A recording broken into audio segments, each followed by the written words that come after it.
talks. I'm speaking about vehicle-to-vehicle and vehicle-to-infrastructure communications and security. If that's the track that you want to go to, you're right here, not over there. I was there in the beginning. Unfortunately, we don't have a projector, so I can't show you my nice slides that I made for you. I tried to publish them afterwards somewhere so they can get them. So I would try to give you the idea of what we're doing, what it's all about. I have to make a small disclaimer at the beginning. I work for an OEM. I'm not speaking on behalf of them today. I have a couple of slides that you don't see today from the US DOT. I am not speaking on behalf of them over here. I got the permission to show them. You won't see them, so it doesn't matter. But I'm one of the principal investigators for CAMP, which is the Crash Avoidance Metrics Partners. And I'm working on the topic of the V2X Security Credential Management System. And maybe a question up front, who is familiar with the term V2X? Okay. Who knows how it works? Okay, so V2X is the acronym for vehicle-to-vehicle and vehicle-to-infrastructure communications, and actually it's a messaging, unmanaged messaging, broadcasting messaging from vehicles to other vehicles, or from infrastructure to vehicles, or the other way around. That's literally the basic technology that's behind it. And on top of that, it's the applications, I guess, what everybody would think about when we speak about V2X. It's applications like, for example, do not pass warning, so you're behind a car. You want to pass this car, but there's an upcoming car. You can't see the car yet because it's a curve or whatever. And as soon as you hit the indicator, it should show you a warning, hey, there's an oncoming car, you shouldn't pass right now. That's something that you can't do with sensors nowadays, because sensors always require a direct line of sight.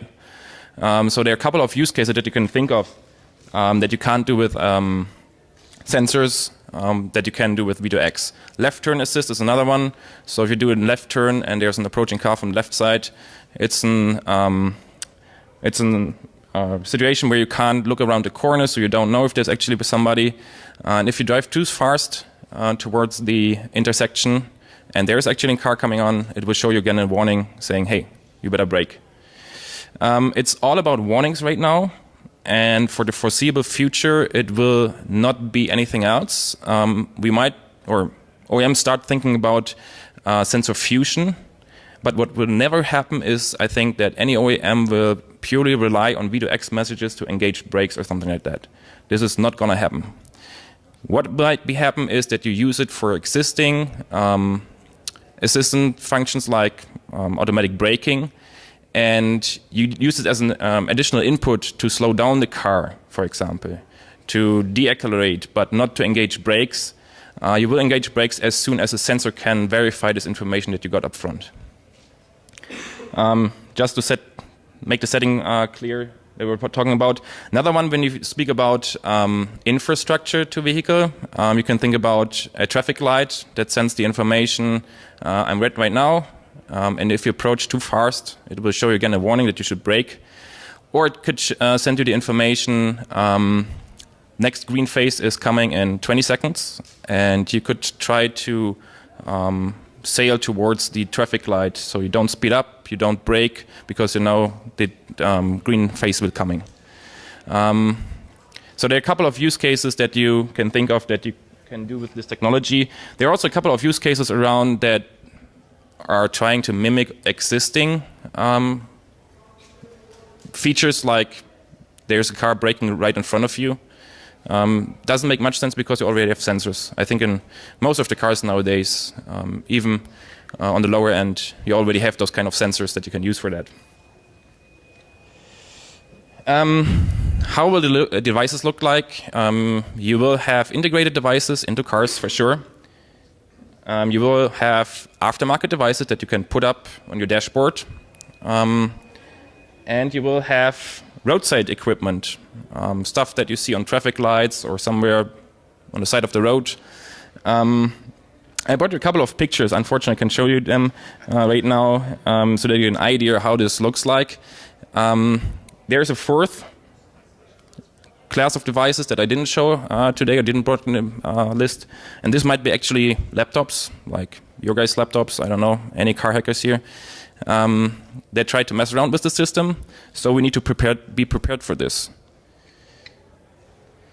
Why is this relevant? So I think by now it's like 15 years of research in this area.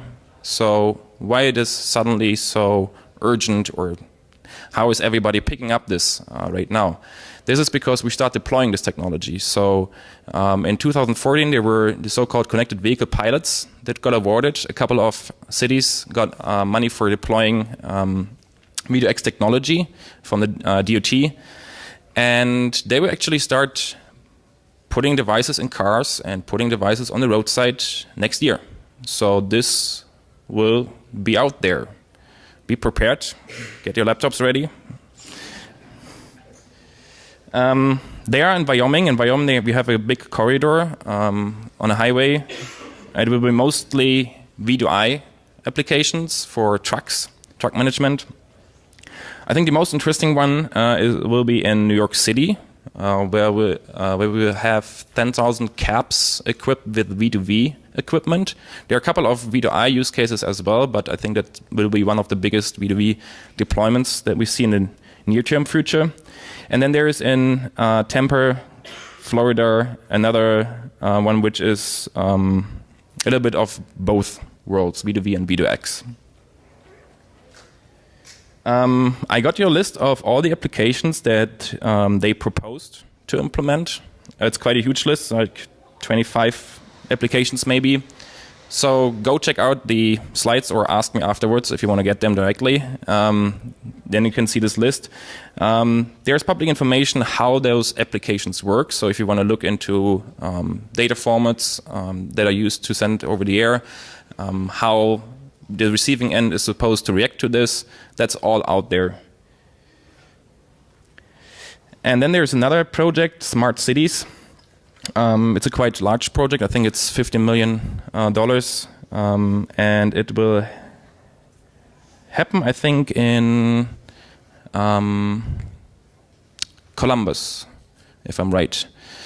And this is a larger approach towards smart cities. So you not only see V2X connected vehicles, but you will also see smart homes, all kinds of use cases that are smart, connected.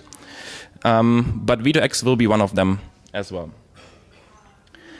So if we speak about V2X and technology, I brought this a couple of information about how this actually works. So that it's using the so-called dedicated short-range communications. It's a low latency Wi-Fi-like medium. It's sending on 5.9 gigahertz, which is quite nice. It's an IEEE 802.11p standard. So it should be quite easy to get on this channel with your laptop. You don't need any special hardware for this. Any Wi-Fi chip should be able to be on this band. It broadcasts messages, so you can receive them in an area of up to 300 meters, in a range of up to 300 meters. If you have like nothing out there, you're in a plain field, it might go up to 800 meters, but it's really, really the best case environment it could even be. And if you go to cities like New York, downtown, Manhattan, I think it will be even less than 300 because of the buildings that you have in there. There are peer-to-peer functions as well, so you not only broadcast those messages, but there are some applications that forward those messages as well. For example, a better version of ACC, or the Adaptive Cruise Control, where you can already look ahead a couple of cars, and they will forward the messages and verify with their sensors if this car is actually in your lane. So you actually know, okay, if this car is braking, I can already de-accelerate the car until I verify with my sensors that the car in front of me is actually braking, and then I brake as well. It makes the whole area of CACC much smoother. because it also can use the indicator. So the indicator gets sent over the air as well. So as soon as you see somebody hitting the indicator, the sensors will take some time until they recognize that the car is actually moving in your lane. But with this, you can already prepare the car and slow down. Or if it's leaving, so if you drive with ACC right now, that's, I think, the feature that bugs me most. If it's leaving your lane and you can actually speed up, it waits and waits and waits and waits and waits right now, and then it speeds up. With V2X, we would be able to say, okay, this is already indicating, so I can prepare the car to accelerate, and as soon as I see a little bit with my sensors, I can go ahead and start. A little bit more about technology. So what we are doing over here. As I said, it's an IEEE 802 family. For lower level definition, we have a 10 megahertz channel, or a couple of them actually. One control channel, a couple of service channels. There's an additional network layer defined for this, and the payload definitions are most of them SAE standards, or the ones I think that got deployed are SAE standards already.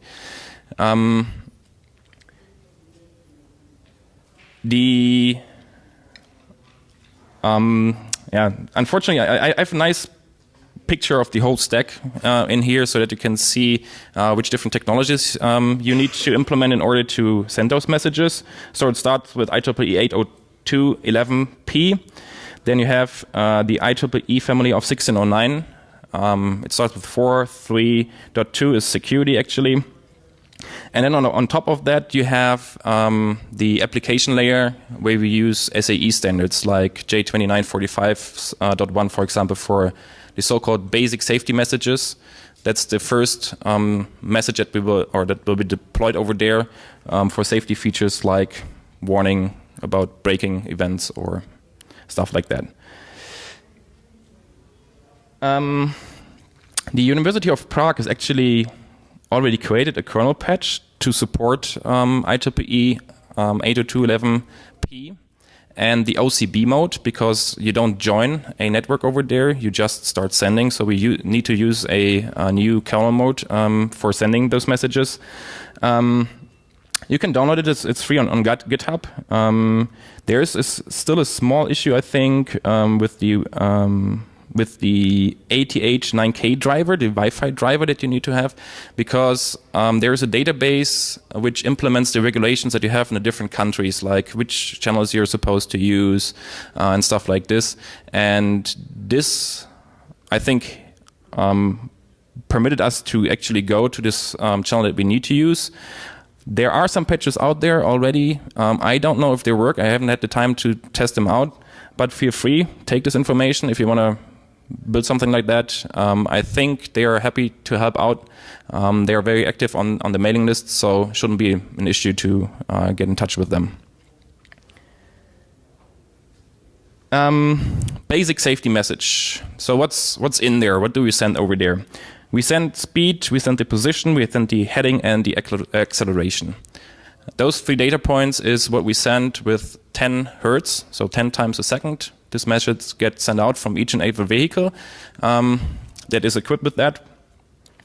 And the information is signed, so there's a digital signature in there. And I think every 5th message we send a certificate with that as well. So you can verify if this information that you just received is coming from a trusted source. That's the idea. And there's date and time in there as well. For traffic light applications, there are a bunch of different messages defined already. One of them is the so-called SPAT message. There's encoded the movement state, which is like the traffic light phase. It is in there right now. What's the ending time? And based on this, you can think of a couple of applications that you can build on top, like red light violation warning. You get the information, it's still 20 seconds red, but the car is approaching way too fast, this traffic light, to send a message to the driver, hey, better engage your brakes. All those messages, as I said, get signed. We have one type of certificates for each field. So we have one for V2V messages. They are called pseudonym certs, certificates. And we have application certs for the V2I area. The pseudonym certs are actually quite new concept in this area, because this technology is going to be mandated eventually. And that means that each and every new vehicle sold here in the US needs to be equipped with V2V and need to send those messages. And in order to avoid that somebody is sitting on the sidewalk and just sniffing messages and being able to track cars by just doing so, we need to avoid that there are any permanent IDs in the messages. And we also need to avoid that they can just use the certificate we use to sign the messages in order to track the cars. So you have actually a whole bunch of so-called pseudonym certs that you use and that you exchange frequently. They're good for a week, so the validity period is 1 week. And after this week, you throw them away and get a new bunch of certificates. The architecture for this is quite complicated. So the architecture for the CA, or the public key infrastructure that we built for this, because you don't only want to protect against outsider attacks, like somebody sitting actually on the sidewalk, but also against insider attacks. So somebody running a part of the PKI should also not be able to tell which pseudonym certs belong to which vehicle, because otherwise he already has this information. He just needs to start listening out in the field and see where cars are going. This actually will be quite hard to explain if you don't see it over there, so I brought a picture of the architecture. But I give my best. So you start with an enrollment cert. That's the very first certificate that you get. This is per device that is out there in the field. And this is only used for communication with the security credential management system. So you never use this certificate for anything else than just authentication against the SCMS, security credential management system. With this enrollment cert, you can go to the registration authority and download or request pseudonym certs or application certs based on the permissions that you have within this enrollment cert. If we focus on the pseudonym certs for now, because they are the ones that need to have this special protection against insider attacks, the registration authority will take your request. It's a single request. We use a technology called butterfly key expansion to expand this one request to initially 3,000 pseudonym cert requests. And the device not only sends this request, but it also sends a response encryption key. The registration authority takes those individual requests, expands the request, and expands this response encryption key as well, and forwards them to the pseudonym CA, certification authority. This authority creates the pseudonym certs, encrypts them with the response encryption key one by one. The requests are shuffled, so they are not sent batch-wise, like I get one request, send 3,000 up, get another one, next 3,000. But I shuffle them on the RA level so that the PCA is not able to tell just by looking at the sequence, okay, there's a high probability that this set of pseudonym certs actually belong to one device. They encrypt them, send them back to the RA, so the RA cannot look into the certificate, zip them, and then get them ready for download for the devices.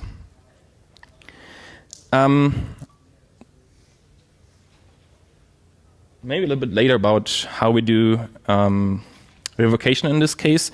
So why is it important that when we have the system, we would still be able, if it's a single organization running the whole public key infrastructure for this organization would still be able to tell, right? Because it just needs to look on the different components within the system, get the data from there, and then they can make pretty good guesses which certificates belong together. So what we need to have in this public key infrastructure is a separation of duties, a separation of the different components. And there are some components that shouldn't be in one single hand, because if you combine those information, you again gain the information about which certificates actually belong to one single car. So registration authority that I just introduced and the pseudonym cert authority, they shouldn't be run by one single organization, because if you get the requests and even if they're shuffled, you still can trace back which certs belong to one batch. We have one speciality in this PKI that you don't see in any other PKIs, I guess. That's the so-called linkage authority. Linkage authorities are used to generate linkage values, and those linkage values are put into the device and in the certificate as well, so that once we start doing misbehavior investigation, which is the part that we need to do in order to identify your laptop on the sidewalk sending messages, for example, by using fake certs or actually using real certs that you extracted from a device that you found somewhere. We need to be able to tell again which certs belong together, right? Because if you have a whole bunch of pseudonym certs, and we are speaking about 3,000 worth of 3 years initially that you put in a vehicle, if one of them get blacklisted or revoked, you just take the next one, right?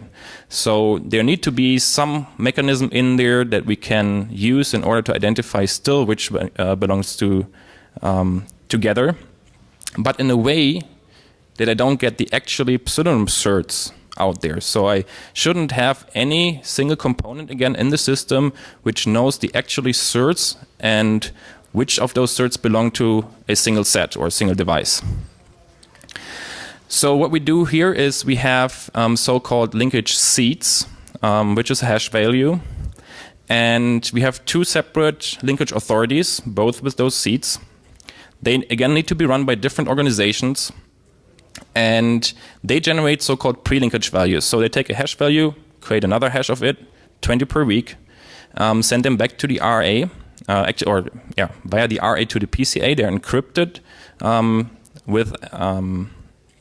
with a key towards the PCA, so the RA cannot read them, and the PCA will XOR them together to get the linkage value. It's a little bit complicated if you don't see the pictures right now, so I apologize for that. If you have any questions towards this, feel free to reach out to me or ask them right after the talk. I give a little bit, hope I have a little bit more time for this. But it works in a way that you only can do, it's a forward hash, so you can only take the latest one, and if you get the linkage seed again, you can put this on the CLL and everybody can do the same calculations to find out if a linkage value that is in any pseudonym cert belong to a group of linkage pseudonym certs that are revoked. That's the whole idea. So we put out the linkage seeds once we identified that there is some kind of misbehavior out there. So those linkage authorities needs to be separated in different organizations, and they also need to be separate from the pseudonym CA, because that's the place where they were XOR'd, and if the PCA knows which initial hash values were used, they can just do the calculations and get the information which pseudonym certs belong together. So I'm talking about misbehavior detection. I think if you have a system like this, we can almost expect that you guys will work on this and see what you can do. We know that people are able to extract any private keys from devices. There are very sophisticated attacks out there, so we need to anticipate in the system already that eventually private keys get extracted, certificates will be flying around, and we need to have countermeasures for this. So the countermeasure for this is we do some kind of misbehavior detection. That is, we try to validate information already on the car. That's the local part to it, local misbehavior detection, and see if they make sense. Like, for example, if you get 2 messages from supposedly 2 different cars signed by different pseudonym certs, and the location that is sent in there is so close to the other location that either they crashed right now in front of you or something is wrong. There could be tons of different reasons for this, right? There could be bad GPS reception. There could be an error in the GPS module. There could be actually somebody sitting on the sidewalk and sending messages and getting in the same location as a car in the street. We don't care about what the reason is, because the standard says that if you know that you have bad GPS reception, and most modern GPS devices are able to tell how good their accuracy is, you stop sending. So if you implemented everything correctly on the device and in your car, and nobody's spoofing, you're not supposed to send. If you still send, we can assume that there is some kind of misbehavior. And we don't care if it's wrong software on your car or if it's somebody sitting on the sidewalk. There's something wrong, and we shouldn't issue warnings based on your wrong locations to other cars. So if we detect this, the vehicle that detected this misbehavior will send up a report, and the reports get put into this investigation where we try to see if they belong together. So you get like 2 different messages from signed with 2 different pseudonym certs, but stemming from the same device. And what we do then is we take those pseudonym certs and send them to the linkage authorities in order to get a trace back throughout the system to see if they belong to the same linkage seed in the very beginning. The answer that the misbehavior authority, which is doing this process, will get is only there's one pseudonym cert in here, and I tell you which one, and there were 5 others in your request that belong to this, but I don't tell you which ones. So we again try to protect the privacy of the actual device, even when we do misbehavior investigation up to the highest level possible. And once we identified that this is actually a misbehavior, so we got enough reports. Again, enough is a question about what the report was about. So for example, if we have this overlapping and we have 2 different cars reporting the same set of pseudonym certs doing this, we can assume that there is something going wrong. We then put those information on a certificate revocation list, put them out to the system, and then they need to be distributed to the cars. And that's a weak point in the system right now, because we need to get those information as soon as possible out there. One problem that we have right now is that we can't assume that all cars are connected every time. So we need to find a way to get those CLLs to them even if they are not online. And one of the projects that we're starting to implement is a P2P network between cars, so that you actually can ask another car that is within your range, do you have a newer CLL? And if so, please start sending me this CLL. This will go until we have a reasonable amount of numbers of cars that are out there that are connected. And then we might start speaking about other technologies than CLLs in order to get those bad certificates out of the system. But up to then, I think that's the only solution that we have right now. One problem that I wanted to talk a little bit, and I hope I have 10 minutes left. So we have a traditional PKI, and in any traditional PKI you have a root CA, anchor of trust. And the problem again is there's a validity period, so we don't want to have a root CA that is flying or which is valid for, I don't know, 50, 70, 80 years, just to match the lifetime of a vehicle of about 20 years, some say 40 years. So we need to get shorter lifetimes in there. And we can only do this if we have a rollover, right? That's traditional PKI mechanisms. But if we roll over to a new route, how do we get this route out to the vehicles so that they can start using this new route to verify incoming messages?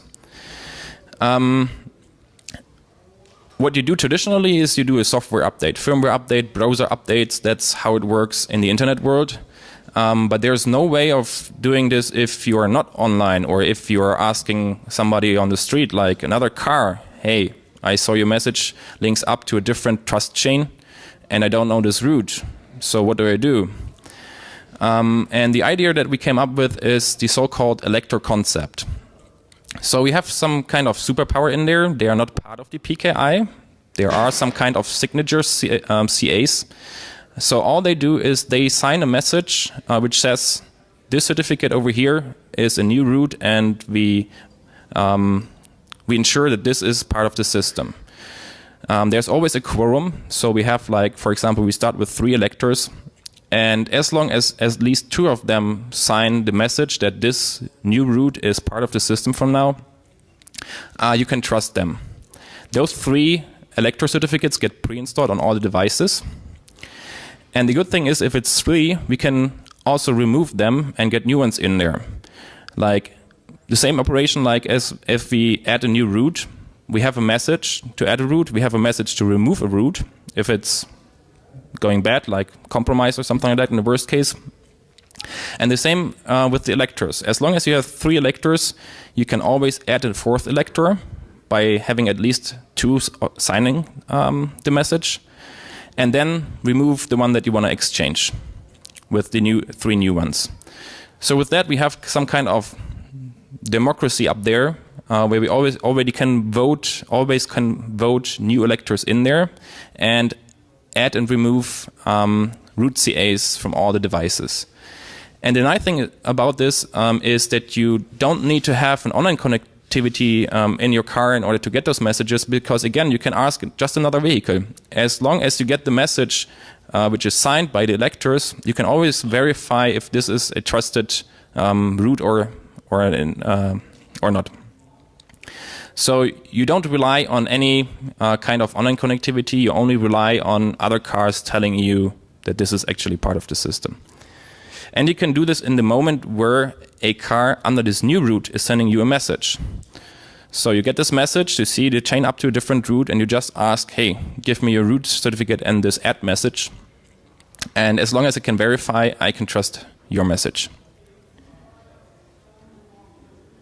We published a paper about this, so if anybody wants to discuss about this, I'm more than happy. And we're actually implementing this, so it's not something that we just talk about in science or research. We actually demonstrated this whole PKI 1 week ago, where we issued certificates that are in an amount, or we issued pseudonym certs in an amount that is equivalent to a first year's production within the US, which is roughly 70 million cars.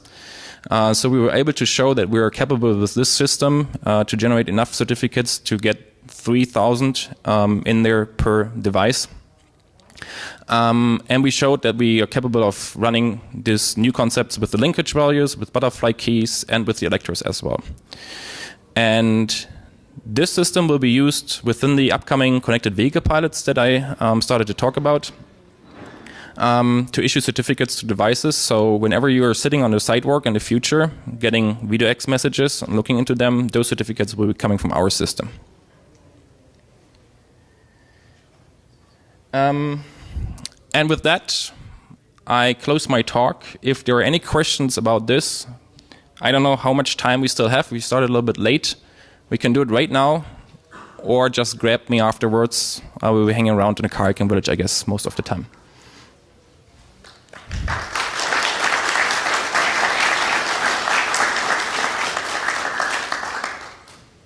I have 2 questions, but I have 1. How is your system? How is that system preventative for the emergency vehicle signals that also go to smart lights and the vehicle to infrastructure from replay attacks? Because I could sit there, I could be a fire truck, I could turn the light green. How is your system preventing that type of? So first of all, you need to have a certificate for this, special certificate for this, and just replaying the attack. There's always a timestamp in there, and if there's a certain threshold, but this threshold is pretty small. So it's either you're within the same area and replaying within microseconds the same message, but if it's a valid message, we don't care, right? If this message is turning something green, it's a real emergency car, so the replay attack will turn it green again, so nothing happens. If you try to take this message and send it afterwards, once the emergency car is already through, the timestamp will tell the device that it's a replay attack. So it's based on synchronized clocks. We need to have synchronized clocks in all devices. Which is actually an issue because we need to agree upon one time system. There are different out there and all these discussions. Yeah.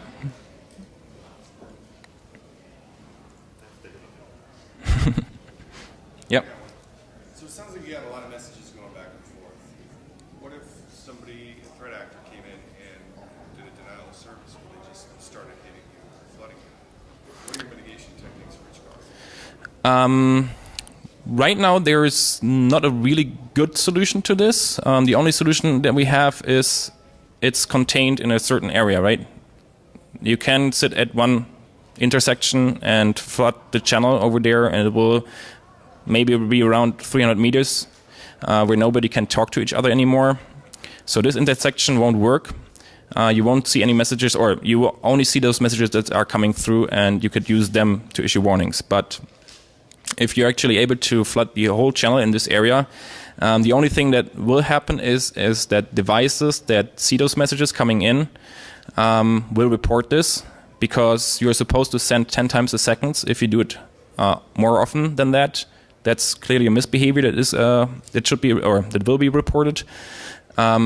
If you're capable of doing this with a whole bunch of different devices, because you prepared your attack very well, this is something that we can't detect if you have the right certificates and stuff like this. So if you look like a legitimate device and your messages make sense, like they're all on the street, they are all not overlapping, all those kind of techniques that we have implemented for misbehavior detection already, there's not much that we can do right now. There are some works or some research on the physical level, physical layer, to see if there's anything that we can do there, but that's nothing that we can implement to a production system right now.